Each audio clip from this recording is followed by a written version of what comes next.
Hi everybody, so here we are in Make Your Pull Explode Part 2.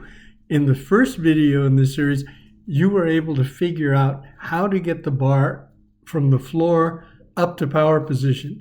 And in this video, we're going to talk about what you do once you've got the bar in power position. So let's get started with this. The first thing to do is you need to set up blocks because you're going to be working from blocks. And the idea is to set the bar, the block height, so that the bar is going to come in contact with your thighs, anywhere from halfway up to maybe 2/3 up your thigh. And let me reiterate right here that you don't necessarily have to have the bar come off your hip crease, because if your proportions are not appropriate to allow that, you can't try to force it. Your proportions are going to change as you progress along your lifting pathway. So make sure you've got the bar set at the same height. This is a problem a lot of times when you've got different lifters training on the same platform, on the same blocks, but they are of different heights. So you might want to think about doing this only when you're training with other people of the same height. So in the snatch high pull off the blocks, you need to focus on these things. And this is what's going to give you an explosive pull. The knee extension, the hip extension, and the plantar flexion of the ankles. That means your knees are going to completely straighten, your hips are going to straighten, and you're going to go up on the balls of your feet so that your heels are completely up off the floor. And we want to reinforce you doing that complete pull before you drop under the bar. You're also going to add a shrug and an arm pull, but that happens immediately after you get the extension of the knees, hips, and the plantar flexion of the ankles.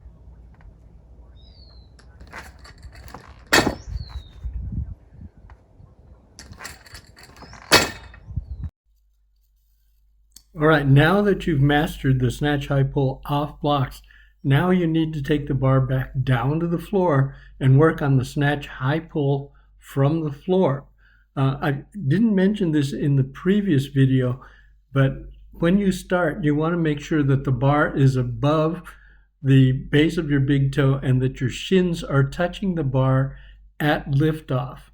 So you're going to do the first pull, then you're going to shift to the power position, and then incorporate the knee extension, the hip extension, the plantar flexion of the ankles, the shrug, and the arm pull, as you'll see in this video.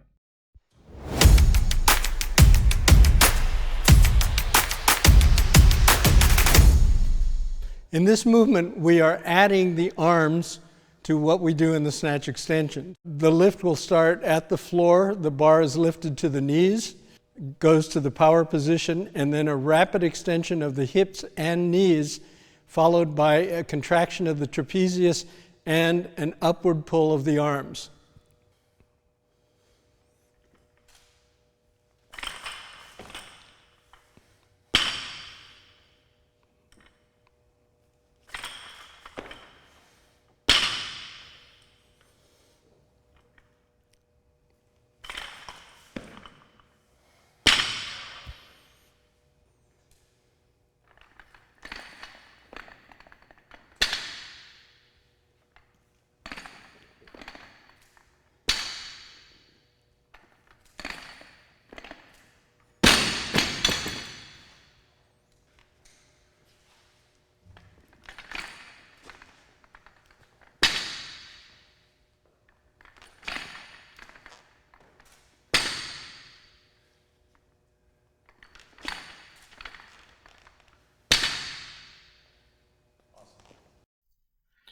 Okay, so if you've done a good job mastering the snatch high pull from blocks and off the floor, let's talk about what we have to do for a clean high pull off the blocks.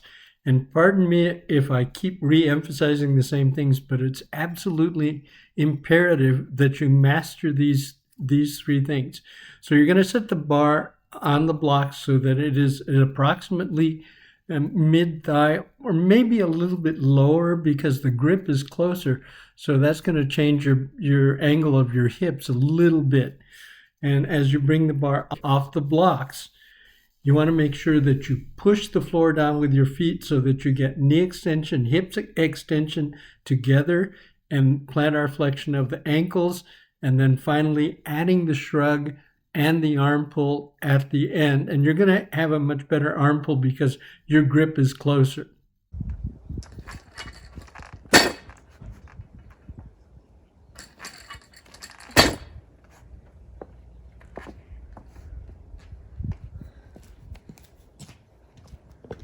Okay, now that you've mastered the clean high pull off the blocks, we're going to go to clean high pull off the floor. Now, keep in mind that this is probably going to put the greatest stress on your spinal erectors. So you have to make sure that you keep your spinal erectors contracted tightly, as well as your latissimus, so that the bar doesn't swing too far out in front.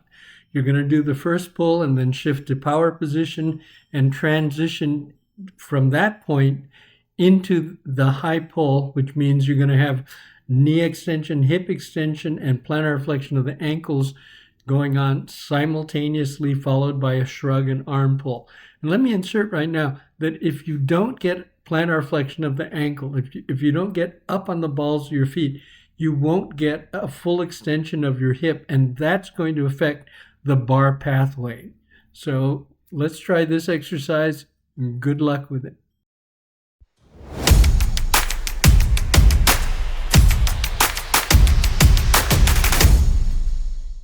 The clean high pull mimics the movement that's going to be made during the clean, but it emphasizes correct position and movement during the pulling phase of the lift.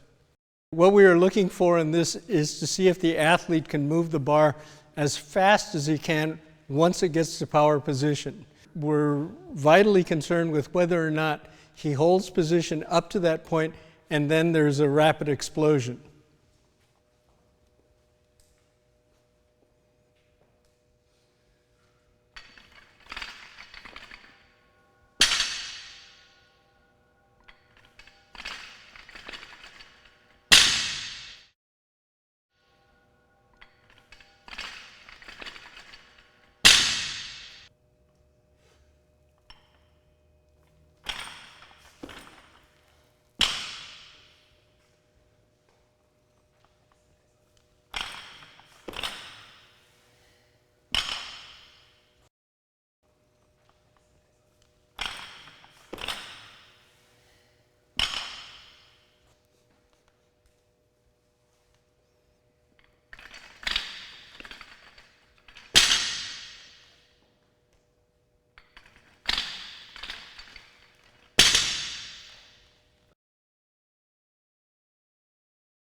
As far as programming goes, you want to probably keep the weight within the 80% to 95% range for 3 reps, maybe 4 reps for 4 sets.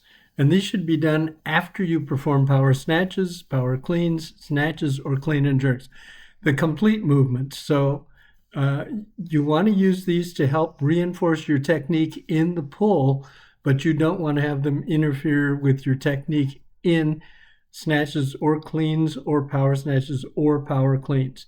And you should try to do them maybe 3 to 6 days per week, depending on how many days you are training. You want to make sure that you do these on a regular basis because they put more stress on your pulling muscles, but you want the pulling muscles to develop in the correct pattern so that they carry over more directly to your actual lifting. So good luck with your training, and I hope that this video and all the others on this particular page have been helpful to you for your lifting. There will be more coming down the road. I'll try to put out 1 a week. So good luck with your lifting.